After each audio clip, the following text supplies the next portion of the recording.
cloud. Okay. This meeting is being recorded. Well, class, this is a rare opportunity. We have an actual business we're working on, a live business. It's called Capra Press, and with us we have Zoe Knobler, and she's the co-owner, founder of this company. So I'm gonna ask her some questions, and then if you have additional questions to this, we'll talk about that. Perhaps I can send those over to Zoe if you guys have follow-up questions. So here we go.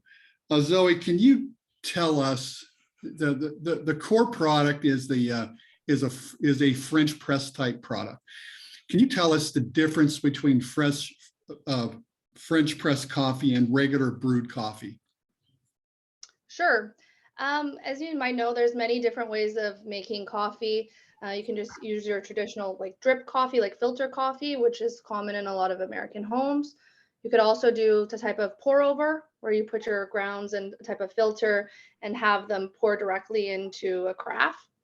And French press is where you like put the grounds into your brewing carafe, and then you wait a few minutes, stir, and then you will press down, and then you can just enjoy it right directly from the carafe. So the people usually generally like using French press coffee mechanisms because it's quite easy to do, and you get quite a good quality coffee from French press. Does the coffee tend to the filter coffee? Good. Does the coffee tend to be stronger than traditional brewed? Well, it's actually really easy to customize. So it depends really on how much coffee you put in, what type of roast you're using. So what a lot of people like is it gives you a lot of control over your brew. So Got it. Okay. So now we've talked about the product generically. Now can we talk about what differentiates the Capra press from other presses out there in the market? Sure. There's a few different things. So for one, we've used a kind of innovative filter system. So generally when you make a French press coffee, if you leave the coffee beans in after you've pressed it down, what happens is the beans continue to over extract, which leaves coffee tasting quite bitter.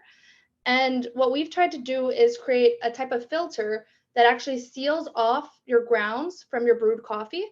And so that makes it a lot like the quality of the coffee a lot better, and you can actually enjoy it over a longer period of time.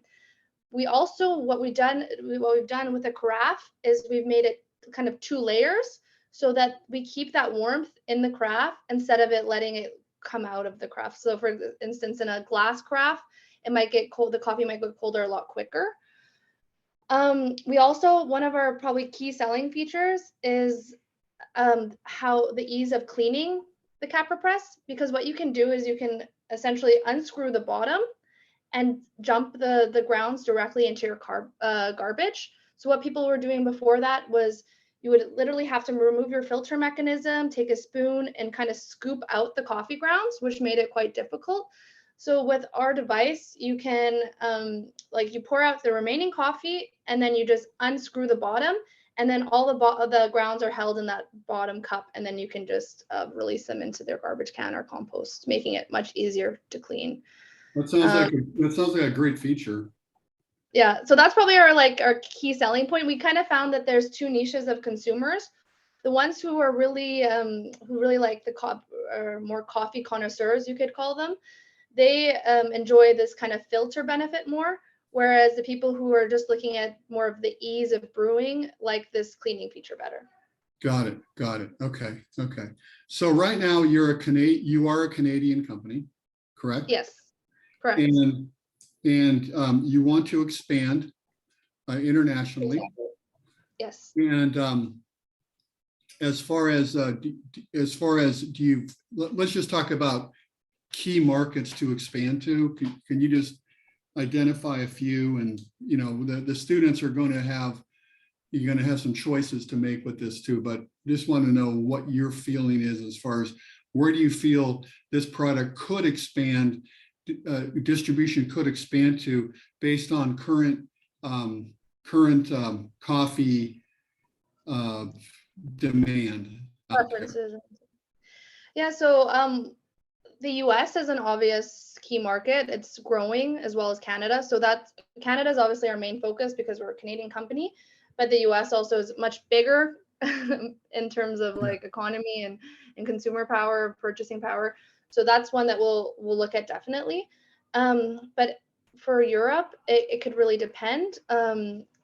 England, they have a lot of coffee drinkers, and they actually are one of the countries that use, for example, French presses. So we know that they're like they could adopt it, as well as Scandinavian countries like Denmark, Sweden, Norway, Switzerland, Germany. But for example, there's certain countries like Italy, where this type of product would not work at all. Oh, really? Because yes, they do not use this type of brewing. Like they do not believe in French presses. They like very, very strong coffee that's made with, for example, a mocha pot, so or Nespresso capsules. So for them, it's an area where we already know that we wouldn't be targeting. But we're quite open to different markets. Germany is also a very big market potentially. What In about Asia, what about France? What's their consumption habits? France, I actually haven't looked too much into, but it could also be a very good market. But I haven't done so much research. Mostly, what I've kind of my first thoughts have been Germany, probably, and England. Those two are probably Right, good right. markets. But I'm also open to any other ones. Scandinavia, also because it's a little bit of a higher cost item, and maybe they have a higher purchasing power in Scandinavia compared to other And European. you mentioned, then you went on, and I sort of cut you off regarding Asia. What do you think Yeah, is regarding Asia, we've also had some interest in Japan, from Japan. They're also very big into coffee drinking and also consumer gadgets. So because this is a new product and it's just been invented, it's kind of more of this kind of early innovator type crowd that will probably be the first to jump on it. So in Japan, they're very open to kind of new concepts and new ideas. So Japan is probably one of the biggest ones in Asia. Then South Korea, I know they have also a lot of coffee drinkers, and probably China, just based on the market opportunities and just how expansive it is. And there's also many segments within China, like our regions like Shanghai or something, where you could even narrow down and focus on more instead of the entire country. So no, yeah, it's, again, you get into a US issue, like just the vastness of it would be a little intimidating. Okay, no, that's exactly. really good. That's really good. Who would you say would be your top competitors out there? Any particular brands that have any kind of a market presence out there right now? Yeah, so I mean, you could of course say that like Nespresso or something is one of our biggest competitors, but we don't really see it like that. We've kind of zoomed into some more niche competitors. So for example, there's one called Fellow, and they do specialty coffee products and like very also kind of target this high-end consumer. So that Is is that probably fellow? one of Oh, is that called fellow? Fellow, yeah, Oh, Fellow, sorry, two L's. okay. Okay, Fellow. good. Fellow like products, like coffee products, and they probably would be seen as one of our biggest competitors. Um, there's also other ones that have done similar types things, like where they tried to have easier extractions of the already brewed coffee. So I would say that would be like Espro, like ESPRO, Simply Press, which is SIMPLI Press. And then you have some like higher end French presses, maybe from Bodum. Bodum is the biggest French press manufacturer, and they have French presses that go throughout the entire price range. So you could get a French press for probably $15 and one for $100. So we're probably not competing with them on all those different levels, but at the higher end of the spectrum, we would be. And yeah, there's some other, I think Sterling, that's a German one, or Le Creuset is also, but the ones I mentioned first are probably our biggest competition. Got it. Okay, good, excellent. Okay. As far as the pricing of Capra, versus the others? Is it priced in the high end of the market? Exactly. So you can actually get French presses, maybe just like your basic everyday, like I would say one of the very standard basic one. For you could get something like that for about $25, $20, up to probably the $50 range. And then after that, you get into more special customized ones. For example, like stainless steel French presses, they're valued at usually much more than just a glass French press. And then as soon as you start adding features, and the price goes up considerably.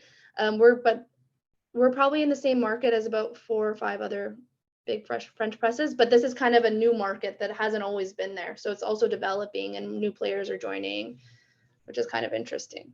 So at Good. first I thought, oh no, our price is way too high. And now I'm seeing other people enter the market, and we're seeing that there probably is more of an opportunity at that higher price range. Good, good. Okay, that's fair. That's fair. You're in the higher part of the market, price wise, but also with the differentiated features that hopefully justify it.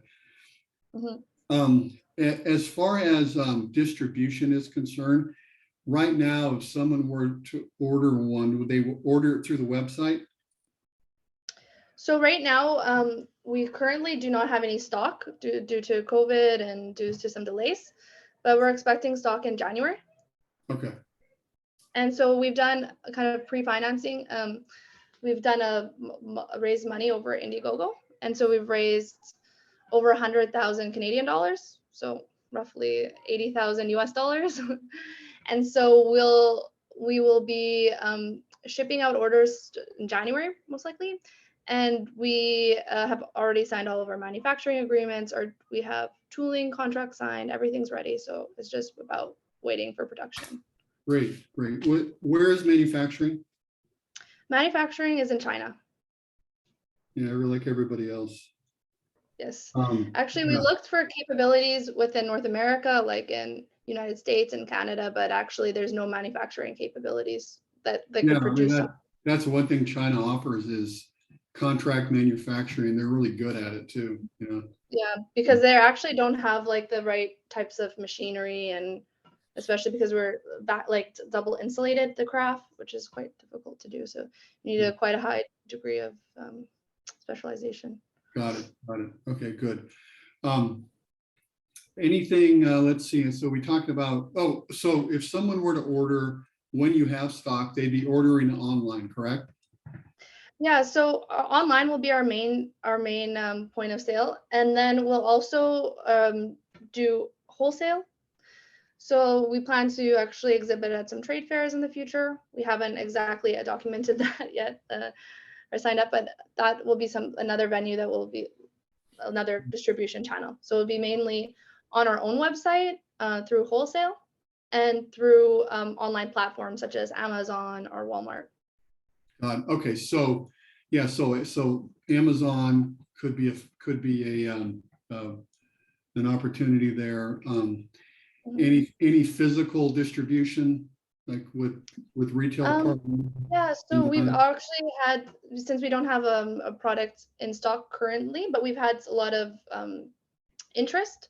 So one of the affiliate companies from Pottery Barn, they actually reached out to us because they're interested in carrying our product. We also had some coffee chains within the US reach out to us and who are interested in carrying our product. So where I mainly see our product being sold, maybe I should start with that, is probably in home stores, so where they sell home goods and perhaps kitchenware stores and cafes. Because usually in the cafes, they are at least not the unique, sorry, just like a specialty coffee stores. They usually have an area where they brew coffee, and then they usually have a small area where they merchandise products. So that's also probably a very good place to be. Got it. So you basically have the product, right? And there are not different sizes or anything like that. So you really have one product, correct? That you're Exactly. So because of like the the capital required to actually develop the product. We've kind of just stuck with our signature product, but that doesn't mean that we're going to stay here. So we're also looking in to develop 2 other products, one that's actually kind of a bigger version, one that's a smaller version.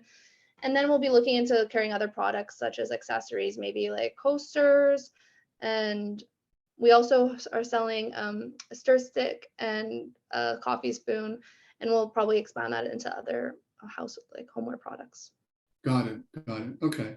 No, that's fair. The reason I asked that question is because of, you know, the less SKUs you have, the more effective you can be on delivery. That's so that's kind of a key factor. SKU wise, we're operating it in 3 colors, but really only this main product. So Main product, 3 color. I think we're getting into the details now, and I think I covered what we want to cover here. Is there any way that the parts could be manufactured in China and then shipped over and assembled here, and then you could say it was made in Canada or partially made in Canada, something like that? Is that possible? Actually, due to legal requirements, it always depends on the country. But I know, for example, Canada, to be able to put made in Canada, there's quite strict regulations. Like X amount of the product has to be actually manufactured. So just assembling something probably wouldn't be enough. For example, I think, and I've seen it in other labels and stuff, manufactured in China, assembled in America or something like that. Right. It's very strict regulations, so you can't necessarily just come out and say that even if it's assembled. Yeah. Can't say anything you want. Yeah. No. Okay, Yeah, so we really did, because also the product itself is quite like big and stuff and heavy. So we're thinking, oh, if we could save on shipping and it's not so much difference, but really the manufacturing capabilities in North America are just non-existent at the moment. how much does it weigh? Actually, I don't know off the top of my head. Ballpark, is it pretty heavy? It's heavier than your normal French press, but it's not super heavy because it's 2 layers, but they're not like super thick layers. Yeah. Okay, good. But it's definitely heavier than a normal French press. Good, excellent. The students may have some other questions. Okay, so Mhm. what I'd like to do is I'd like to email you those. They may not. I mean, you covered a lot and you did it very well. So they may not have any other questions, but in case they do, I'd like to be able to email those to you and then get the answers back to them. And yeah, so the way it's going to work is that the students are going to they're going to select a country or a region to market the Capra Press to. And then they're going to be doing some high-level secondary research. And then they're even going to design a primary research vehicle that may not be executed directly because the course only lasts a quarter, so it doesn't go on for a year. So then they're going to create some surveys, some primary research vehicles that could be used. Then they're going to work on distribution, what they would recommend there, and then the pricing is set. They don't deal with that really. So. Yeah, so, and then perhaps a social media promotional campaign. Just real quick, do you guys have active social right now? Yeah, we do. We have Instagram, Facebook. Yeah, well, mainly those. But we don't, for example, have a TikTok or something like that. So maybe that's okay. Yeah. Well, the target audience is probably not going to be a TikTok user. So, also, my dad the other day was scrolling on TikTok, so I was surprised. I'm like, maybe we are missing a demographic. Well, he was just screwing around trying to figure out what he's missing, probably. So, exactly. So, anyway, high-end product. We got to look at who the target audience is for the different social platforms. There also, like, it could be interesting if they look into distribution. Like, what is the most effective way if we, for example, were to just go with distribution centers in foreign countries or something? How would that work out? What's the best? Would it be better to ship it from Canada, ship it from China, or have an actual distribution center within that country? Yeah, for example, or if it was direct exporting, perhaps go through an agent or something like that. Yeah, exactly. So we'll have to evaluate that as best we can. So you'll be hearing from me via email. At the end of this, the students are going to do a presentation. Now, Mhm. there's two ways we can do this. One way is I get them to get together in the morning, Mhm. and classes in the evening. So we could perhaps get together via Zoom in the morning, and then you could listen to the presentation, view the presentations. Or if we can't put that together, it has to be in the evening. It'd be about 3 in the morning your time. So what we'd probably do is record the That's no problem. I'll wake up for it. I'm excited. Really? Yeah. You're talking about okay, got it. Okay. Either way, but I'd like to do it in the morning via Zoom, perhaps. That way we Okay. can, I think, do a better job presenting it, because otherwise we have cameras and microphones and stuff. And it doesn't always come across right, so. All right, Zoe, it was really a pleasure meeting you, and this was a very productive interview. And I think your enthusiasm is there, and I think the students are going to be excited about this. Perfect. Yeah, and if you have any questions, just email me. There's also, I don't know if you saw our Indiegogo page. There's also a lot there, and there's even a video that you could play maybe if you want. Yeah, we might play that in the classroom, and that's Yeah. on the website, right? Yeah, and our website, yeah, it kind of leads you through some of the features of the product and everything. I think this is just our blog, so here you can't find too much. But if you click the logo, it'll take you back to the Capra. Yeah. Oh, there you go. Okay, got Yeah, it. if you scroll down, yeah, like you can see some videos, you can see the features. Oh, they're going to be exploring this, believe me. So Yeah. they need to know as much about the product as possible. So yeah, so thanks for the opportunity, Zoe. Look forward to working with you on this. And Perfect. It was very nice to meet you, Steve. Okay, good to meet you, and we'll be talking later. Okay. All right. Okay. Bye-bye. Great job. Bye.